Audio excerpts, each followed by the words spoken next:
Well, hello everybody. Bill Thornton, SoCalsabre here, and I am home, as you can see by the background. I did an update when I was in Memphis, and I said I was going to give you more updates along the road, but things got busy. And if I left some of you hanging, I'm sorry about that. But this is going to be an update, and it is going to include some bad news, but I'll leave that to the end.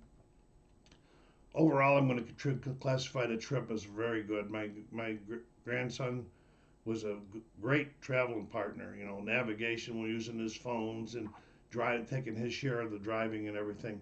So when we left Memphis, we took a long day drive and we stopped to rest at Fairborn, Ohio. And the next morning, we got up and drove into Buffalo. We got into Buffalo in mid-afternoon that day, and we didn't do much. That we went to lunch right away. I took him to Steve's up on Ridge Road. It was famous, and we had beef on weck. That's roast beef, sliced roast beef on Kemmelwick rolls. You only can find it up in that area. And I wanted my grandson to be able to try it. He wasn't real keen on the saltiness of the roll, but he did like the sandwiches. So anyway, uh, let me see what we did and then the next afternoon, I met my grandson. We met my grandson Brandon in a restaurant in South Buffalo called the Wayside for lunch. It was real nice catching up and chatting with him and so forth. Then I took Nicker all around South Buffalo. I showed him where I lived and grew up, where I played sports at, where I went to school, and everything. So he got a 25-cent tour of South Buffalo. And so then that evening, we had made plans with all my grandchildren, all three of them, and their mom, Diane Barkle, to meet at the Anchor Bar downtown for some wings. I wanted Nick to be able to say he was at the Anchor Bar, the home of the original wings. And they were pretty good. I haven't had wings that tasted that good. Some other people say you should go to a place called Barbell's. Well, I didn't have time to be experimenting too much, but I wanted to be there so Nick could say he was there. So the next day, that was it for that day. It was really great being with Brandon and Brian, Nicole, and Diane. Diane bought us each a T-shirt as a remembrance, and then they paid for dinner. I said, wow, Grandpa's really shocked. He's normally used to picking up the bill. And Diane's comment was, well, finally you have three grandkids that all have incomes. And I thought that was funny. But I was much appreciated.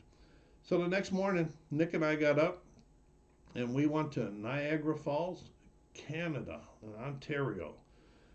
His mother had gotten him a passport throughout the year, so we made it over there, and we did a lot of walking. And then we walked over, and we went down on the Maid of the Mist, which is a boat. You get on the boat, they give you a poncho, you put it on, and the boat travels out in the water and goes out by the falls, and you get wet. You do get wet no matter what you do, you get wet.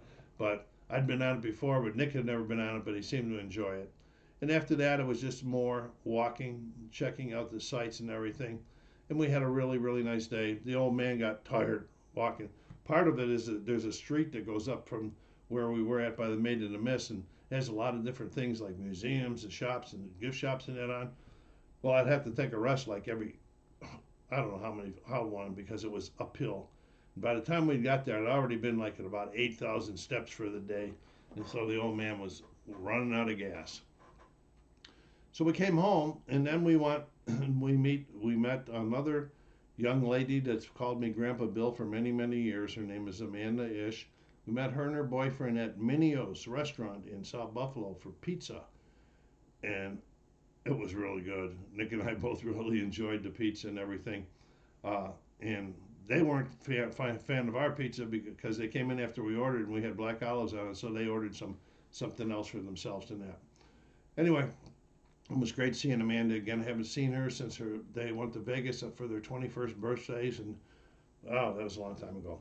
All right, so now the next day, Nick and I headed back. Stop number one was in Cleveland to the Rock and Roll Hall of Fame. I've been there before, but I really enjoyed it this time.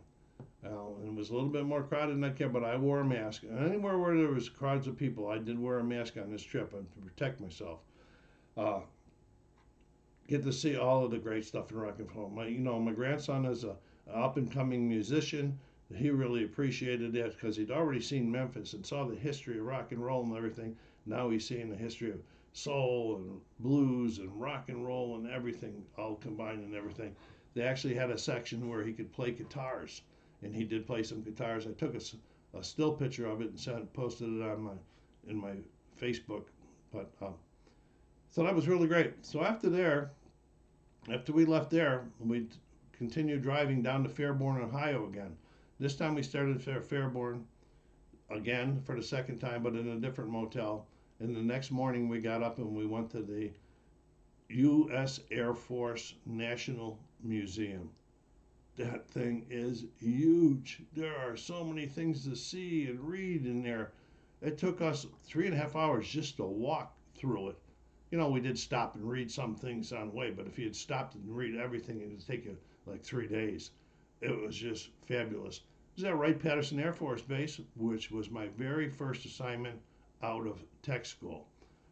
Areas really changed. I didn't hardly recognize anything, but it was great to be to the museum. When I was there, the museum was very, very small, and it was on the outside the base, and they have rebuilt this since then, and it is really a great recommended stop.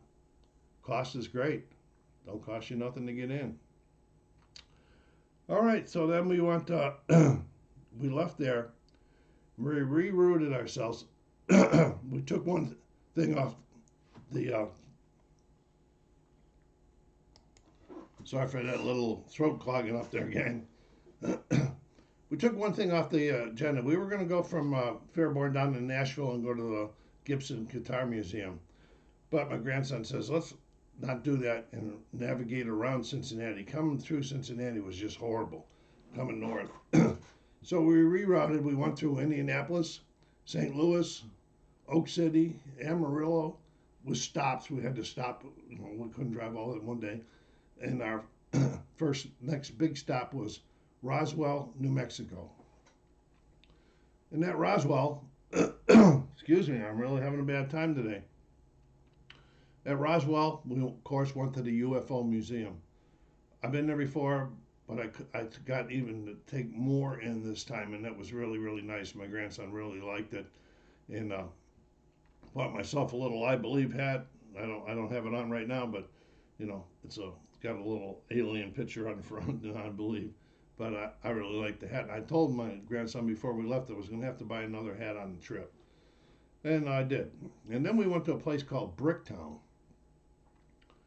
And this was kind of cool. There's all these Lego displays built. They're gigantic. I don't know, probably millions of Legos in there. And that was pretty cool seeing all of them. They had trains that ran and all kinds of good stuff in there. And the last thing we went to in Roswell was called Spaceport, where we went in and we used VR glasses. And what we chose to be was part of the 1947 Roswell incident. And what it did is the VR put us on the plane with the aliens, or on the ship with the aliens. And we went through the whole crash and the rescue and all of this type of stuff. Pretty cool. That was fun. So that was that there. And then we ate dinner in a place called Haley's, which was really good. And we spent the night there. So then the next morning we got up, headed for the Carlsbad Caverns, and that was going to be our last big thing to visit on the way. Well, I was driving in the morning. We got about 15 miles from the caverns when we hit a really, really bad thunderstorm. Now, to this point, there had been severe thunderstorms everywhere, but they were before or after us. Well, this one hit us. Well, we made our way up to the caverns, parked the car, and as we were walking in, they were outside yelling because I could see there was lightning hitting all around this mountain that we're on.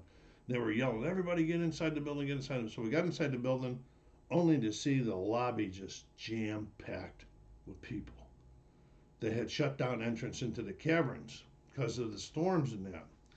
Well, I went over and I talked to the information. They says, well, we don't know what's going to happen and we'll be making announcements. There's a lot of seating over by the cafeteria. So we had got there about 20 to 10 with you get entry reservations before you buy your tickets. So that was good. So we had entry reservations for 10:30 that morning. It was about 20 to 10. So we went over there and we sat and we talked and sat and talked, and finally a whole bunch of announcements came through, and it says, and for those of you with 10:30 entry reservations, your is now moved till noon at the earliest. We went, oh brother. So we sat there and we talked and talked, and we decided. Nick said, "Well, I'm only 18. I'll get back here someday." So we left, and which made us to change plans, because if we'd gone through the caverns, we were only going to drive halfway and have to spend the night in a motel. And then the next day go to Phoenix to visit my daughter. Well, we had a long drive, but we drove into Phoenix that day and visited my daughter, not my daughter, my sister and her husband and their son. Went to dinner that night. It was real nice visitation. We got up the next morning, filled the tank up, and got into Victorville 2 days early because of the caverns and because of the thing in Nashville being eliminated. Well, anyway, it was a great trip. What was the highlights? I don't know. I just listened to an album that I bought in Phoenix. It was Sitting on the Dock of the Bay by Otis Redding. It was a 2014 reissue of the 1967 release. Pretty cool rhythm and blues. It was in mono. Uh, One of the things we were doing, as Nick was said, we were keeping track of how many state license plates we would see on this trip. Well, we ended up seeing 43 U.S. states and 2 other countries, Canada and Mexico. That was quite a few. But as every day we were looking at the plates and have lots of trucks on the road now. All right, now for some of the bad news. Okay. First of all, on the way there, I got 2 rock chips in the windshield. All right, and then on the second day in Buffalo, the one over on the driver's side, but it was lower than the view, started to make its run. The spider web was spinning. So we made the decision that we were going to bring it all the way back home to get it repaired, which just happened about an hour ago. The company came to my driveway. They replaced the windshield. My son-in-law had set this up for me on my way home. That was pretty cool. My thanks go out to Curtis for doing that. Then my phone. Well, the phone was working fine, and then one day I forgot that I had it on the ledge of the trunk, and I closed the trunk, and it really bent the cover. Now, the cover was installed on the case. It wasn't just one you put on there. The phone worked, but the cover, when you used to close it used to tell you what time it was or how much percentage during the charge. None of that worked anymore, and I couldn't get the bend out of it anymore. So yesterday I went to Best Buy and got a new phone. I got to deal with learning on the new phone. And probably the worst bad thing that happened, why would it happen on the field? I got a call when I was in Niagara Falls in Ontario from the San Bernardino County Sheriff Department that my brother had passed away. So I talked to them and we got everything settled, and they were going to put it, and I told them I wasn't going to be back for a week and then I would take care of it. So yesterday I went over to the mortuary and started the process of getting them picked up from the coroners anyway, and brought over for whatever we're going to do with them. So that, sat on my mind the whole second half of the trip, but I was bound and determined, because there was nothing I can do about it, that I wasn't going to let that affect me or my grandson on the trip. So anyway, we are back, and now it's Tuesday, and I'm leaving again next Monday for the APBA baseball tournament in Vegas. But I'll try to get a couple things out before I go. This is the first thing, just to let you know I'm back. I want to thank all of you for, subscribing and so forth. And also, don't forget, while I was on the trip, my 3-year anniversary, we went over, and I always give away a free game on my anniversary. I'll be doing that the first week of August, after I get back from Vegas and everything settles down. So thank you very much. SoCalsabre saying, take care of yourselves, be kind to each other, and stay safe.